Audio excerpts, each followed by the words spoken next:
புது பொண்டாட்டியோட கோயிலுக்கு வந்திருக்க, தலையில பூவை காணோம். நான் தலையில பூ வைக்கிறது இல்லையே. வேணும்னா கொடுங்க, காதல் வச்சுக்கிறேன். எப்பவுமே விளையாட்டு தான் உனக்கு. உன் பொண்டாட்டிக்கு பூ வாங்கி கொடுக்க மாட்டியா? தம்பி, நானே சொல்லணும்னு நினைச்சேன்.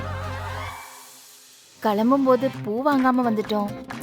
பூ தானத்த வாங்கி கொடுத்துட்டா போச்சு.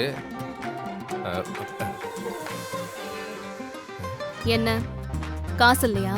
அது வீட்டுல மறந்து வச்சிட்டேன்னு நினைக்கிறேன். நீ மறக்கலனா தான் ஆச்சரியம். ஜீவா, நீ வாங்கிக்கோப்பா. அப்புறம் வேணா காசு கொடு. உனக்கு கொடுக்க மாட்டேனா என்ன? கேட்டுட்டியா?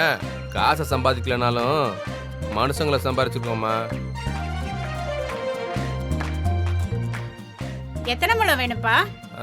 அது ஒரு 10 முழம் கொடுங்க. என்ன தோரணமா கட்ட போற? அக்கா ஒரு 2 முழம் கொடுங்க. சரிம்மா.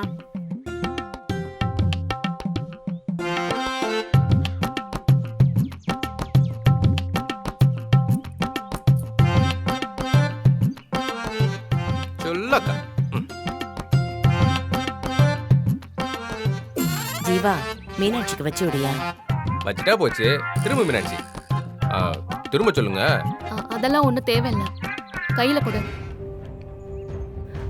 மீனாட்சி, மா எல்லாத்துக்கும் ஏதாவது சொல்லிட்டு இருக்காதம்மா. ஜீவா, அவ கையில கொடுத்துரு. அது கூட எடுமா. ஒரு நாள் அவளே தள்ள வச்சு விட சொல்லுவா. அப்ப பாத்துக்கிறேன். இந்த மாமா, நீங்க அத்தைக்கு பூ வாங்கி கொடுங்க. கடை இங்கன தானமா இருக்கு. அவளுக்கு என்ன வாங்கிக்க தெரியாதா? என்ன நீங்க வாங்கி கொடுத்தா அவங்க சந்தோஷப்படுவாங்க. அட என்னம்மா நீ, 50 ரூபா பூ வாங்கி கொடுத்தா சந்தோஷம் வந்துருமா? 1000 2000க்குன்னு புடவை எடுத்து கொடுத்தாலே குறைதான் சொல்லுவாங்க. அவளுக்கு வேணும்னா அவளே வாங்கிக்கிற வேண்டியதானே. பூ வாங்கி கொடுத்தாதான் புருஷன் ஆயிடுமா? அவளே வாங்கிக்கிடட்டும். மாமா, என்ன சம்பந்தி, அண்ணன் இப்படி பேசிட்டு போறாரு? அவரு கல்யாணம் ஆனதுல இருந்தே ஒரு முழம் பூ வாங்கி கொடுத்ததில்ல.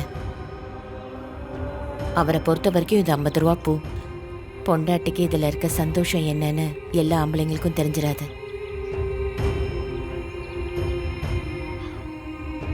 விடுங்க, நானே வாங்கி வச்சுக்கிறேன்.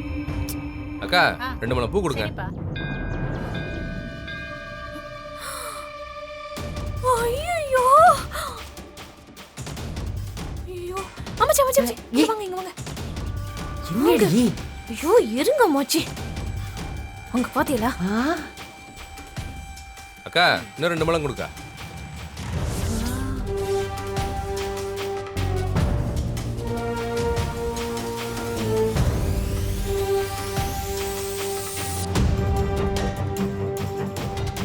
மதனி, இந்தாங்க.